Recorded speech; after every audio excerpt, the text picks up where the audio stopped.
Laidos partneriai.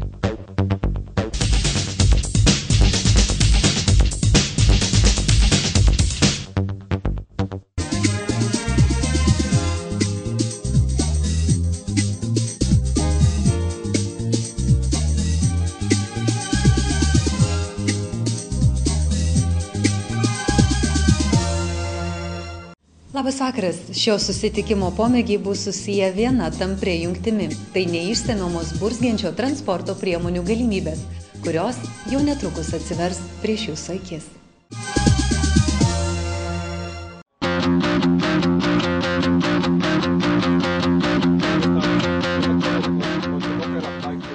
Prieš pradedant pasakoti apie moto visureigius, kurie tampa naujų moto atrakcijų lygių ir besiplečiančias jų galimybės, apie žmogų, kuris suderino verslą su hobiu, norisi pradėti šiomis mintimis. 80% mūsų gyvenimo užima darbas, tad verslo reikia imtis toje srityje, kurioje puikiai sekasi ar esate žinovas. Jei jūs specialistas vienoje srityje, tai visas jėgas reikia skirti tobulinantis toje rinkoje, kurti joje verslą. Svarbiausia, jei savo pomėgius susiesite su verslu. Tuomet verslas, darbas ir hobis taps neatsiejami ir tai bus labai įdomu daryti nuolat. Verslas turi būti įtraukiantis, linksmas ir jis turi žadinti jūsų kūrybinius instinktus. Taip yra pasakęs keistuolis su milijardais Richard Branson, žmogus, kuris nesilaikydamas versle esančių standartų ir laužydamas taisyklės sukūrė mega korporaciją Virgin. Šios mintis puikiai tinka pasakojimu apie verslą tapusi hobiu arba atvirkščiai hobį tapusi verslu, kurį sukūrė Kęstutis Grigaliūnas. Kartu su juo į motorizuotą stovyklą Estijoje vykome ir mes laidos kūrybinė grupė. Didžiausia laimė gyvenime, kai darbas tampa hobiu, o hobis darbu. Juk kiekvienas turim savo pomėgių. Tai kodėl jų nepavertus darbu? Kai darbas ir laisvalaikis tampa vienuma, tuomet visą laiką jautiesi gerai ir į pasaulį žiūri šviesesnėm spalvom. Kaip pasakojo Kęstutis, verslo ir hobio derinys užgimė prieš 7 metus. Būdami vienoj parodoj pamatėm moto visureigius ir nusprendėm, kad ne tik užsieniečiai gali važinėti, bet pabandyti šitą produktą pristatyti ir Lietuvos rinkai. Šiandien moto visureigiai yra įvairiausių tipų, turistiniai, skirti darbui ar sportiniai. Nuo nedidelių modelių vaikams bei paaugliams iki galingų 6 ar net 8 ratų moto visureigių, amfibijų. Be abejo, tie žaisliukai, taip vadinami Lietuvoje, nėra pigus daiktas, bet vis tik tais pagrindinius akcentus bandėm statyti, kad tai yra ne tik produktas pramogai, bet taip pat yra ir nemenkas pagalbininkas tiek specialiom tarnybom, miškininkam, tam pačiam žemės ūkiui, nedideliam teritorijom susitvarkyti, nenorint sužaloti smarkiai paviršius. Su tais pačiais moto visureigiais galima ir malkų iš miško parsivežti, ir plotus apžiūrėti, ir sniegą nusistumdyti žiemą. Galų gale visi moto visureigiai gali būti ratai keičiami vikšrais. Žiemą nepakeičiamas pagalbininkas vėlgi tiem patiem ar gelbėtojam, ar spec kokiom tarnybom. Pravažumas net didesnis negu sniego motociklo. Taip, tai yra truputį prarandama greičio, bet pravažumo atžvilgių, krovumo atžvilgių, tai yra tikrai moto visureigiai. Tai ne tik palengvina darbą, bet ir suteikia labai daug džiugių emocijų ir laikas prabėga nepastebimai. Dėl savo unikalių savybių važiuoklės 4 varomųjų ratų unikalios konstrukcijos trialo trasas jie įveikia net kelis kartus greičiau nei sunkieji džipai, pasakojo moto visureigiais prekiaujančios įmonės vadovas. Atsiradus visai eiliai techninių patobulinimų, keturračius moto mėgėjai pradėjo vertinti dėl jų manevringumo, universalumo ir galimybės pravažiuoti ten, kur negali pasiekti jokia kita transporto priemonė. Pati pagrindinė savybė šitų moto visureigių yra labai žemas slėgis į gruntą. Nesmenga tiek ir pelkėse, ir purvynuose, ir dumblynuose. Aplamai šita technika buvo sukurta tam, kad pravažiuoti ten, kur jokia kita technika nepravažiuoja. O jeigu pakeitusi vikšrus, tai patys matėt, ką gali padaryti. Šiuolaikinių pramoginių visureigių istorija prasidėjo praėjusio amžiaus 6-ame dešimtmetyje, kai buvo pagaminti pirmieji net 6 ratais varomi modeliai. Japonų gamintojas 1970-aisiais sukūrė pirmąjį 3 ratų visureigio modelį, kurį išgarsino pasirodymas Jameso Bondo filme Diamonds Are Forever. Visureigiai dėl savo universalių savybių išpopuliarėjo tarp Jungtinių Amerikos valstijų ir Kanados medžiotojų. Pramogų ieškotojų atsirado ir pirmieji pramoginiai modeliai. Pirmąjį 4 ratų moto visureigį rinkai 1983-aisiais pristatė japonų gamintojas. Nuo tol keturračių moto visureigių populiarumas ir pardavimai pasaulyje nuolatos auga. Lietuvoje moto visureigius įsigyja įvairaus amžiaus aktyvaus laisvalaikio mėgėjai.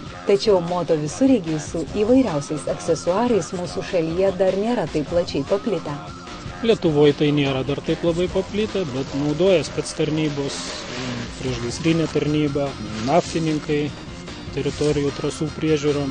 Taip pat yra nemažai firmų, kurios naudoja teritorijų priežiūrom, sniegui nusiimti. Taip pat nemažai naudoja privatus asmenys, kurių sodybos yra truputį toliau nuo kelio, kad žiemą nevargti. Kaip sakant, iš ryto nebėgti pas draugą, prašytanais, kad tu išstumk arba nustumk sniegą arba ištrauk iš pusnies. Žinoma, kiekvienas darbas turi tam tikrų užduočių, kurių atlikinėti nenorim ir joms reikia prisiversti. Tačiau, kad darbas taptų malonumu, tam gali pagelbėti moto visureigio aksesuarai. Tad sudėliokime pliusus. Kas geriau, pačiam savo rankomis krauti sunkius rąstus, su kastuvu lyginti prie sodybos namų atsiradusias duobeles, ar darbą atlikti lengviau ir linksmiau. Tad kokia šių transporto priemonių nauda? Labai smarkiai pagreitina darbą ir tas darbas pasidaro ne tiek kažkoks įprastas darbas kasdieninis, bet tai viskas vyksta žymiai lengviau, linksmiau, greičiau, smagiau. Ypač kai dar gali kompaniją visą susisodinti šešiaračius. Tai čia jau medžiotojam ar tiem patiem miškininkam, galų gale uogautojam, pravažiuoti ten, kur negali, grybautojam, uogautojam, pravažiuoti ten, kur su paprastu automobiliu nepravažiuosi. Manau, kad tikrai smagu. Pabaigai belieka pasakyti, žmogus labiausiai motyvuotas tada, kai turi mėgstamą darbą, pomėgį ar vyriškus žaisliukus, kai turi tai, kas neapsunkina darbų rutinos, o praskaidina nuotaiką, dovanoja geras emocijos, kurios yra pačios geriausios emocijos pasaulyje. Netrukus reklama, o po jos motorizuoto enduro ralio iššūkiai, tad ir vėl pasimatykime.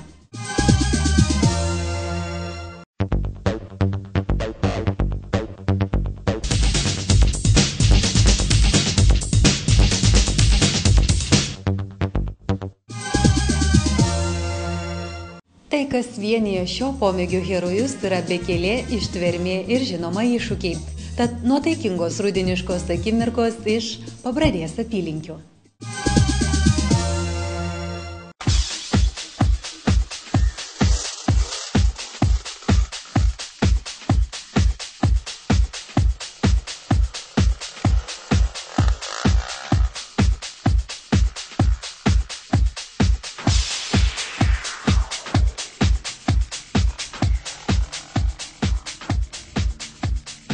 Pabradės apylinkėse net 140 ištvermės ralio dalyvių iš 4 valstybių tądien tikrai galėjo pajusti renginio organizatoriaus Pauliaus įkvėpimą. Tiek pats organizatorius, tiek ir dalyviai jautėsi, kad yra išsiilgę tokio pasibuvimo drauge, kai visi išvien gyvena ištvermės varžybų ritmu.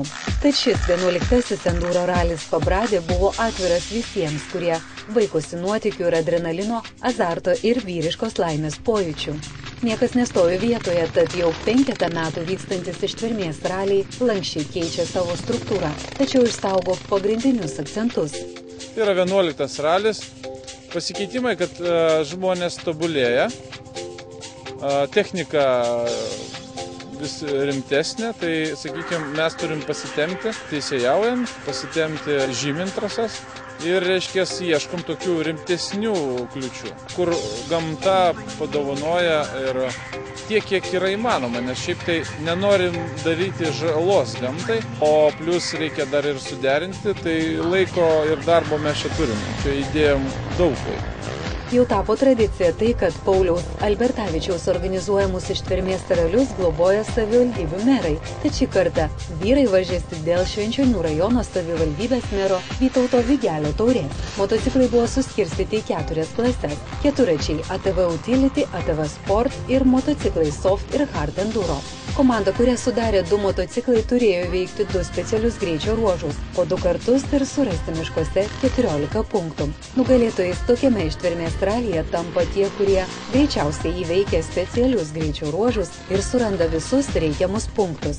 Dalį jų galima buvo pasiekti tik turint gerus bekelės įgūdžius, todėl ir varžybas paprastai baigė ne visi. Varžybų organizatoriai iki paskutinės minutės tikėjosi iš kariškių bei medžiotojų gauti draudimą rengti trasą viename ar kitame rajone. Todėl maršrutas buvo sutrumpintas iki minimumo. Po 2 savaitės gero oro išsausino visus sudėtingus ruožus, kur paprastai vyksta aršiausios dalyvių kovos už būvį. Pirmieji startavo sunkieji Soft Enduro motociklai, vėliau Hard Enduro ir tik po jų keturračiai. 2 greičio ruožai, vienas karinio poligono smėlyne, kitas išdžiūvusiame tvenkinyje. Po greičio ruožų dalyviams reikėjo įveikti orientacinį maršrutą, po jo ir vėl laukė tie patys, tik jau labiau klampesni greičio ruožai. 11-asis ištvermės ralis, o jo formatas šiek tiek keičiasi, trumpėja orientaciniai ruožai miškuose, daugėja greičio ruožų ir šiems pasikeitimams yra priežasčių. Greituminiai yra numatyti tam, kad iš tikrųjų išsiaiškintumėm santykius su dalyviais, o dalyviai tarpusavėje, kas yra stipresnis. Tenai yra jau griežta tvarka, yra papildomi startai, yra viskas įrėminta, saugumo klausimai spręsti. O orientacinė dalis, jinai trumpėja dėl to, kad rimtėja technika, žmonės tikrai ganėtinai grubiai važiuoja. Grubiai tai reiškia greitai. Ir mes išvengiame susižalojimų, nes paprastai greituminiuose nelabai jų būna, o būna orientaciniam ten, kurie turi tiesiog važiuoti, kaip sako, nuo specialaus ruožo iki specialaus ruožo. Čia kaip tarpinės vietos ir yra tam tikri punktai, kad jie laikytųsi maršruto, jie juos fotografuoja. Tai va, anksčiau jų būdavo 20-30 punktų, 200 km, 300 km, bet jau tai turėtumėm pamiršti. Dabar einama link to, kad santykius aiškinamės konkrečiai tam tikram rajone. 4, 6, 10 km greituminiai ruožai, jie čia labai gerai laiką leidžia.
Ruduo įperša savitus receptus, kaip išradingai papramogauti. Vyrai jau tokie. Jie žino, kaip tinkamai išnaudoti tai, ką motušė gamta pasiūlo.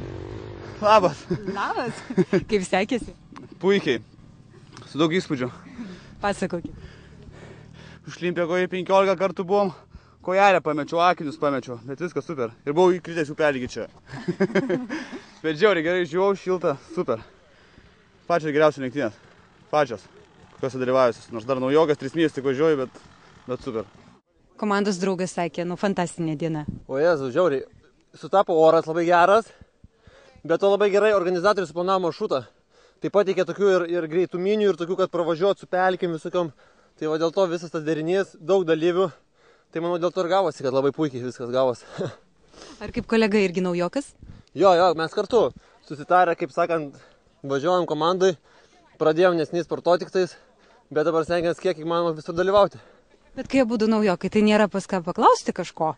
Kaip čia ką daryti? Klauso tada žiūrovų? Nu, turim draugų, biški vyresnių ekspertų, tokių pasiekusių tai patarė, o šiaip viską praktikai, kaip sakoma, gyvenime duoda, tai gali pasakyti, bet turi viską pats pajusti. Enduro ralio dalyviai džiaugiasi galėdami stačia galva nerti į pramogas. Įvairiomis kliūtimis pagardinta ir purvo takais dosniai ištvermės ralio trasta pareikalavo ir nemenko atsidavimo savo pomėgiui. Nu viskas šiaip gerai visumoje paėmus, viskas normaliai.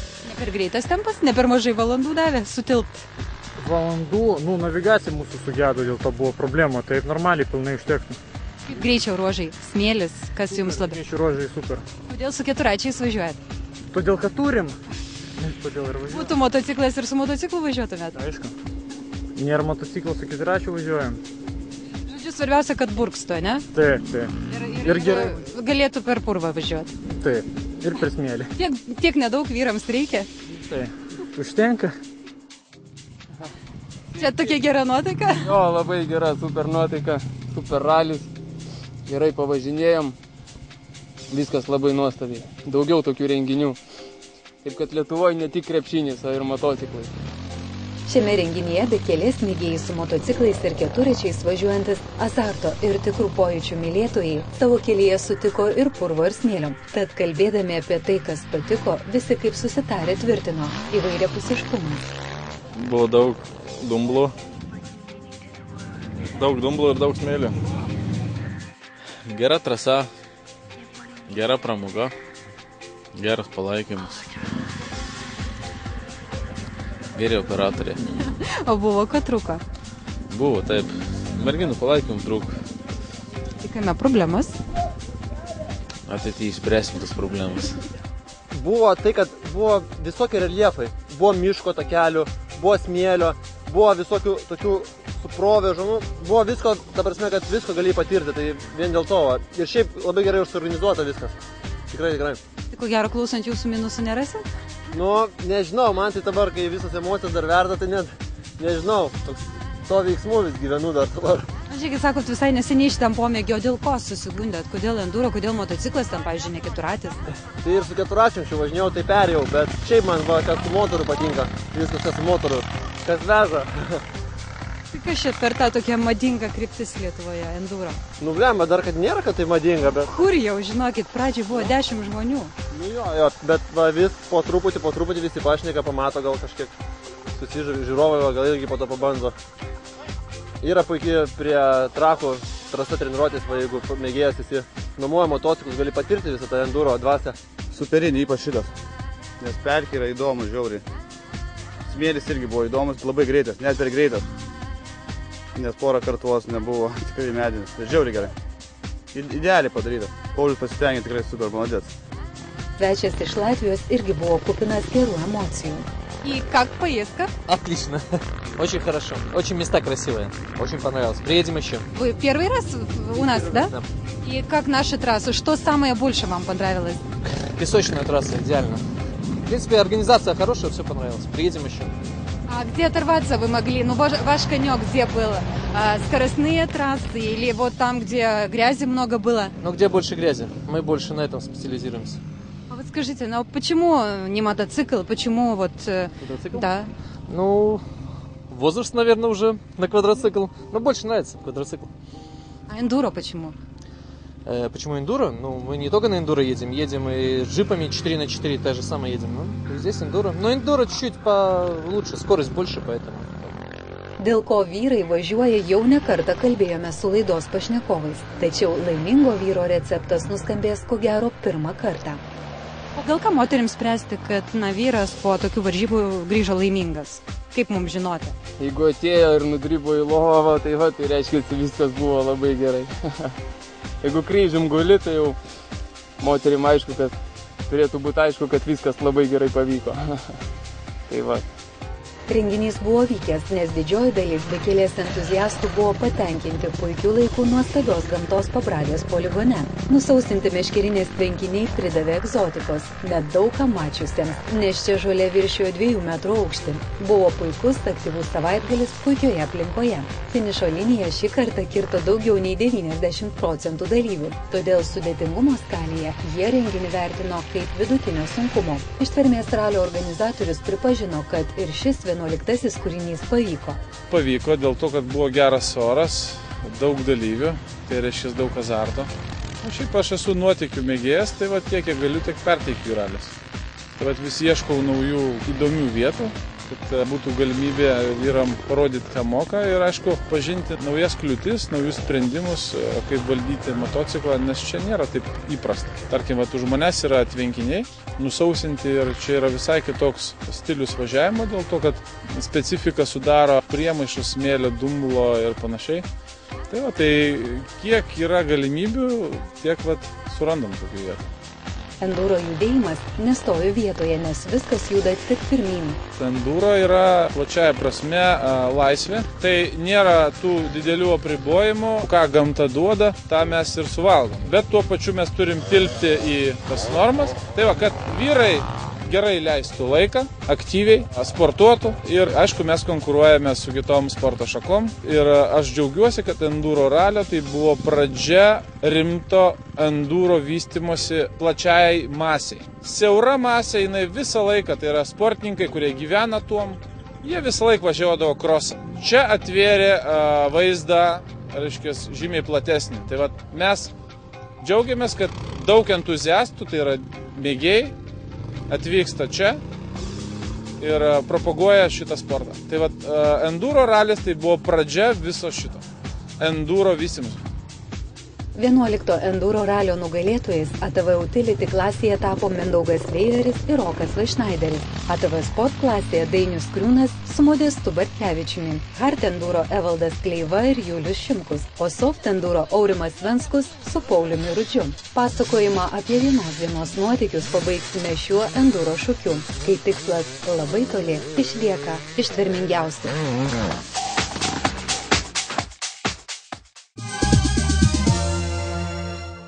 Dėkojame už pusvalandį kartu su Teritorijos laida praleistą laiką. Tikimės jūsų susitikimo ir lygiai po savaitės, o mūsų interneto svetainėje teritorija.tv jau aplankytos vyrų teritorijos. Tad džiugiu akimirku su pirmu lietuvišku sporto kanalu. Sudie.